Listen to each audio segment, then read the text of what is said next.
hi to me. I like to say hi to you guys in the morning. So I'm sitting here and, well, not sitting, well, I am sitting here. What am I doing? Anyway, just kidding. I am in a great mood today, and I am going to be doing our day 2, excuse me. I'm going to be doing my day 2 of Pace Club End of the Year Mastermind. It's actually one of my favorite masterminds to teach because there is just such huge growth that happens from today and these 3 days and the rest of their life, the next 12 months. It's such an important completion to what they've been working on for the last year. And so I often get asked questions like, how do you do a good workshop? How do you do a good event? How do you fill them? How do you do all of these things? And I can't answer all of those questions, but I can take one snippet of it and I can talk to you about how do I lead a mastermind or a workshop, a live event, not the zone event, not my big 3-day zone event, but a mastermind, and how do I set it up, create it, and then deliver it so that it's impactful and that the clients actually get the result that they're looking for. So I'm going to get into that in just a second. Good morning, Renee. Good morning, Monique. How are you? Good morning, Kim, Alicia. Good morning, early risers today. Sandy, good morning. Anahita, good morning. Kim, Karina, Allie, Denise. That's so cute. Your sweater. Yes, it's my Rudolph the Red-Nosed Reindeer. I love Christmas. It is my jammies. And then here's the bottoms. They have reindeer on them, and they have the snowman on them. It's so fun. Anyway, okay, so there was a day I never would have showed up with pajamas because I would have been way too prim and proper, showing up just perfectly done. And today I just show up to kind of have more fun. So, okay, so let's get into it. Workshops. Are you doing workshops right now? Are you creating workshops, or do you have intensives, retreats, anything like that connected to your business? I love intensives. And I love retreats. I think there's a lot that can be done in person that cannot be done through conference lines, Zoom calls, video. There's a connection that happens when you teach or serve in a live environment that just doesn't get translated over video or audio. So I'm a huge fan, if it fits and it makes sense, for you to open yourself up to doing intensives or retreats. Now, you might have a business that you wouldn't do an intensive retreat. Well, maybe what you could do is bring people together and even have somebody else lead something or hire somebody to lead something so that you can actually bring people together and do intensive and retreats. I'm going to tell you that it helps the culture of your company. It helps the culture of your audience to be able to come together. So for instance, you look at Infusionsoft, which I just spoke at. They're a technology company. Their last event was all for their partners, people who actually, help partner with them in the world. There was 300 people there, and that's 300 almost joint venture partners that promote you, support you, make a difference and use your product. They had their 3-day event where they brought all those people together and they network with them, they serve them, they teach them, they feed them, they have parties, all of these different things to basically create a connection and a bond and a cult-like culture, which is a great thing, to be able to keep things together. So have you ever noticed that if you stay behind your computer or day after day after day passes and you're working online and you haven't really talked to anybody, there's a real challenge with that. Oh, that's so funny. Just taught shamanic journey and ritual tattoo class, 9 people. It was amazingly helpful for me to pay for Pace Club. Oh, that's awesome. It's funny because I almost shared my shaman story this morning. That's why I just stopped. You caught me off guard. I was like, that's so interesting. Anyway, as I digress. Okay, so workshops. if you can add them into anything, I think they're highly valuable. I think they're highly valuable for people staying as customers and clients for you. I think it's highly valuable for the customers or clients to connect. And I think we're in a world that we live in our phones so much that we miss that connection, and connection is currency. And what I mean by that is, if you're not making money, there's a very good chance that you're not connecting enough, whether that's through newsletters, whether that's through Facebook Lives like I'm doing right now, whether that's in your car. I used to do these like couple-minute spots where when I was in my car, I would just turn on Facebook Live and talk. And so connecting with your audience will make a big difference, and you really skyrocketing any idea that you have, and then holding on to retention of clients. So, okay, so let me get into workshops. Now I told you why I do them. They're also really fun, right? So any idea that you have can get put into a workshop or an intensive or a live event. So ladies, I'm just going to talk to the ladies for a second. If you had an opportunity, I was sharing this with Pace Club yesterday, my group. I was saying, I was coaching somebody at the mic that was trying to figure out, like, what is my next level? Like, what's my messaging? What do I really do? I haven't really figured out what I do. And when I was talking to her, and she's does makeup, she does hair, she's kind of the person behind the chair, doing makeup and hair for people. She's also done a lot of really deep work and has done, she basically think about like unhooking from emotional triggers to be able to go after living the life you want. She's had a crazy, background in her life where her mom at a very young age basically gave her a duffel bag and a little bit of money and opened the back door and said goodbye. Do you know what I mean? And she has noticed that people who have been given everything in life, they actually don't know how to value themselves and create the results that they really want to create in life. And so their self-worth is broken down, their self-care is broken down, all of these things. So the reason why I'm sharing this with you is think about something you've noticed, whether you're an entrepreneur or you'd like to be an entrepreneur. Think about something that you've noticed that really breaks your heart, that you would like to see different in the world, right? Like, it breaks my heart that some people don't ever become entrepreneurs because they've never been an entrepreneur yet and they think they're too old to become an entrepreneur. And they don't realize that becoming an entrepreneur can be a 2-year journey where, you're more than paying for your bills. Like, you're setting your own time that you work, you're doing something that you love, and you're contributing to the world a lot differently.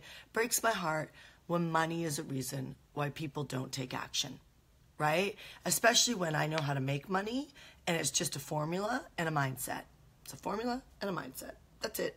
That's it. It's not even, you don't even have to learn Snapchat, Instagram, Facebook Live, how to write an email. You don't have to even know all those things. You could just take one of those platforms and just give yourself a break and just do one of them really well and make an insane living, making a huge difference in the world, right? But let's go back to my client who is basically a makeup artist and a hairstylist. Like, what do? You're hands-on. You are working on people. There's only so much time in a day, and there's a going rate for that service. Well, first of all, there's not a going rate for that service. I was just at a gala on Saturday that people were bidding. Gosh, I think it was like $6,000-$7,000 to get their hair done. From a really great hairdresser in Los Angeles, right? So first and foremost, there are ways to increase your packaging and pricing to not just be a hairdresser or go with the going rate about anything that you're serving on the planet. So that's first mindset shift. Remember, making money is mindset and a formula. So the first mindset shift is you don't ever have to charge what everybody else is charging. The only coach or mentor that's going to tell you that is one that actually doesn't understand how to make real money. Okay, so do I think there's a power to looking at what other people are doing in the industry? Yes, I do, but it's not a necessity. I've made millions and millions and millions of dollars every single year So I'm not the coach that's going to tell you, I've made $1 million on year. I make multiple millions of dollars on year, every year, looking like this in my hotel room or in my living room. And I've never price checked my competitors. Ever. Right? So you don't have to price based on your competitors at all. You price based on your vision of what you're going to create. Now, workshops, where intensives and workshops come in, my hairdresser, makeup artist lady, I said, what if you were to do intensives where you brought like women together, which she wants to work with women entrepreneurs. I was like, you bring women entrepreneurs together and you literally do, if you don't know Mama Gina, you can look her up and see what I'm talking about. I'm not going to go into the details of all that, but she's kind of like a Mama Gina. And I said, like, women flock from all around the world, and she basically builds great women, right? She builds their self-love, their self-worth. They realize that they're enough. And I was like, but she doesn't sell this concept of personal care, self-care, even self-worth, even though what she's doing is all that type of work. So the way you package and theme your intensive or your workshop is really important. Here's what I think that people do all too often. You get so caught up in the mechanism or the thing that you're trying to teach, give, or transform in the world, and it's heavy, right? Like Mama Gina isn't heavy when she sells her stuff. It looks like a lot of fun, right? And when they get into the room, they do very risky, transformational work to be able to get the intended end result, which is knowing that you are enough and high self-worth, right? So first lesson is when you're looking at delivering content, whether it's online workshop, like this could be considered a workshop if I structured it a little bit differently, and I'll tell you how to structure a workshop.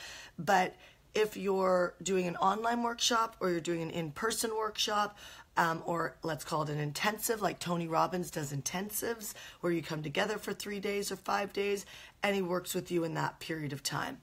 They're great ways, so don't feel bad about charging a good amount of money for 3 or 5 day intensives, right, or workshops.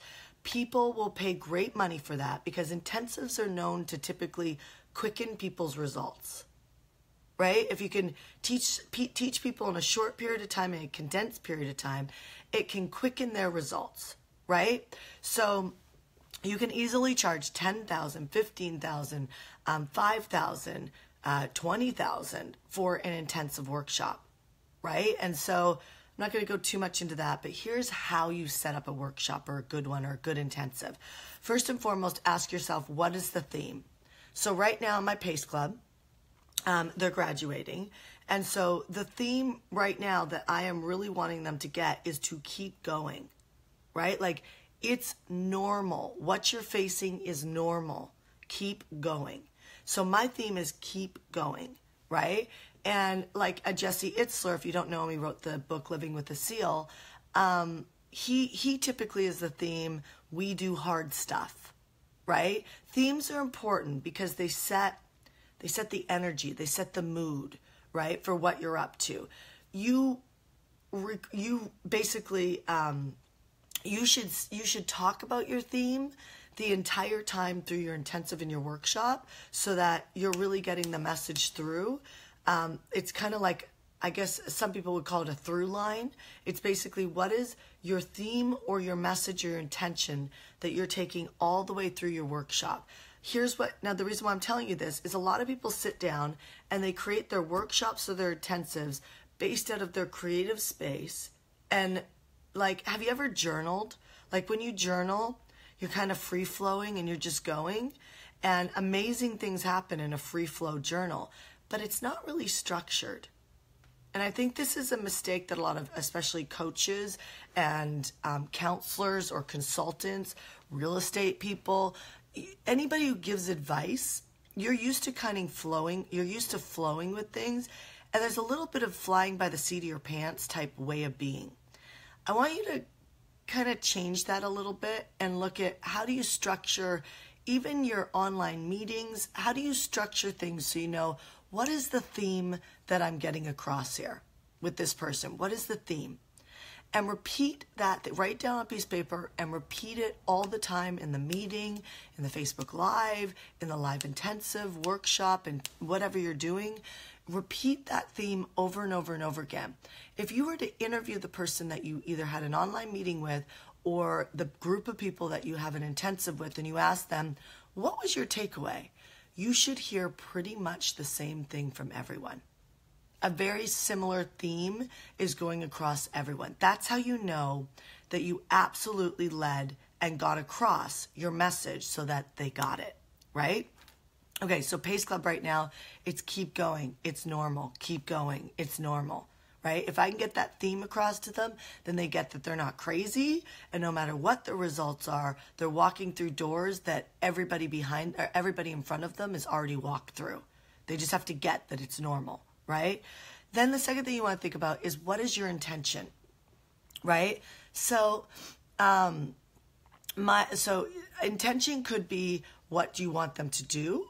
Or intention could be, what do you want them to take away? So my intention with our Pace Club Mastermind is that everybody takes away a very, very clear 12-month plan so that they know exactly what they're focusing on for the next 12 months. So there's no confusion. All they have to do is work the plan, and they can get all the busy energy out of their life so that they're just clear and they know what it is they're doing for the next 12 months. They know what they're doing on each month, and they know what their goals are, and that it's not too busy, right? And so that's my way, that my intention, and the reason why I set that intention is because whether they stay with me and work with me long term, or they leave and go to another community, I want them to be left in a place that they can further their journey as an entrepreneur.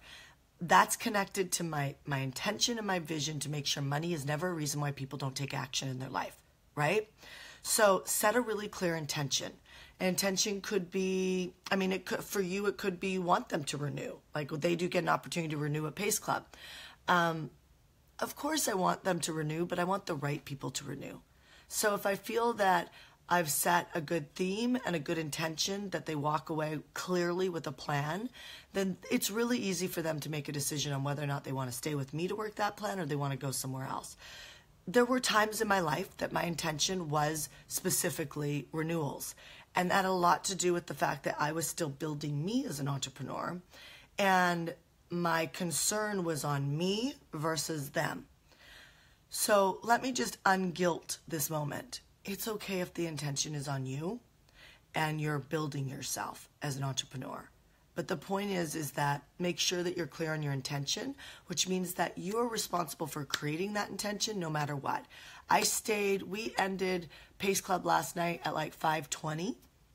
I stayed until almost 8 o'clock last night just answering questions based on my intention of what I was creating for my client base, right? Of really being clear. We're going to get into plans and ascension plans and all of this type of stuff.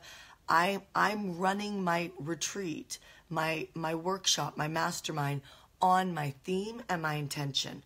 Not on getting, distracted on where my clients take me or on some journaling activity I'm doing that I have no idea where I'm going and we just see where we land. It's very structured so that I know that I can measure the results that I'm trying to create, which means that I can do whatever I need to do to be able to hit that mark. So this comes down to my leadership. I'm a big fan of leadership. I'm a big fan of our HeartCore leadership program that's going in January. The reason why is because most people set intentions and you don't have the money that you want because you don't perform the way you know you need to be performing to be able to get the results you want. Or you give up or you stop too soon, right? And so it's really important for you, like when you set your theme and your intention, that you are the type of person that turns yourself inside out to be able to hit that, right? So failure just can't be an option when you're leading workshops and intensives and things like that. You've got to really set your intention to be able to hit it. Okay, so the second thing is the way that the third thing is the way that I deliver any sort of workshop or even online retreat is in 90-minute segments. Every 90 minutes, you want to take a break, right? So if sometimes it doesn't work that way, but for the most part, you almost always want to have some sort of a person keeping time or an alarm, or you could even ask a client or a customer to actually partner with you and keep the time, meaning that create it any way you need to create it, but every 90 minutes have a 30-minute break, 20 or 30-minute break. It helps people stay connected to what it is that you're doing. And it gives space for people to be able to ask questions and run to the bathroom, right? So even when I'm doing 3-hour intensives online, which I do for some of my groups, I will break every 90 minutes to give them a break to go to the bathroom, to stand up, to get recommitted, to get their energy moving. So every 90 minutes, actually, give them a break and give yourself a break. The last thing that I want to say is that make sure that you create experiential opportunities. If you can do it in every 90 minutes that you're leading a retreat or intensive or an online workshop, if you can actually create some sort of an experience instead of just talking. So an experience could be having people work together in a small group and work something out. So I had our PACE Club lead presentations yesterday, and some people led presentations at the front of the room, and then what I had them do is break up into groups of 4. And the reason why I choose 4 is because there was 5 minutes connected with each presentation, right? They had 3 minutes to present and 2 minutes to get feedback. And so that means that if I've got 4 people, it's 5, 10, 15, 20 minutes and that exercise is over. Right? And so that's why I grouped them up in groups of 4 so that I could not be there for 2 hours going through presentations, right? I can move the exercise through quicker. What that does is creates an experience. It changes the environment. It moves things around so that it's not always them staring at me teaching. So you can do this online as well. You could hot seat people where, if you've ever been to a Friday 6 a.m. coffee with Shanda, I do Freestyle Fridays. And Freestyle Fridays are where I'm hot seating and laser coaching your problems out of your business, right? You can ask me questions and I answer them for 20 minutes on Fridays. It's called Freestyle Fridays on 6 a.m. coffee with Shanda. So I invite you to come back. It's how I create a level of experience where it's not just people listening to me, it's also them looking at looking at each other and seeing what it is that they're doing. I could also stop a virtual workshop or a live workshop and have people go out into the hotel and pay it forward for 10 minutes or 15 minutes. It creates an experience, and whenever you can break things up and have people stretch or create an experience, then you have a better feeling in a workshop or an intensive. You have people paying attention more. When you have that, people always remember the way you feel, the way you made them feel. You've probably heard this before, but maybe you ignored this. They remember how you made them feel, not what you taught them or talked to them about, right? So it's the way that you made them feel. So creating an opportunity for people to do something experiential or stretch or give or whatever, do something, work with each other, it creates a feeling that is not created by them just listening to you talk, even if your content's amazing and even if they want your content. So I hope that helped. You're welcome to ask me any questions you want on the comment section. I'm going to go get ready and take a shower for my PACE Club and get out of my pajamas and get on with my day and teach PACE Club. But I hope that this helped. I get asked the question all the time, how do you break up a workshop and deliver a workshop? I hope that helped. And again, please ask me questions. I'll come back throughout the day or tomorrow and I'll answer them. So come back to the stream. Otherwise, I will see you at 6 a.m. Coffee with Shanda tomorrow morning from beautiful San Diego. I showed this the other day when I was in a hotel room in Arizona. I sleep on towels. Is that not weird? So look isn't this pretty? Oh, can you see the ocean maybe? There you go. There's the ocean. It's so beautiful here. It doesn't suck to do business in San Diego. So I live in San Diego too, but yeah. Anyway, okay, you guys, I will see you tomorrow morning. Bye.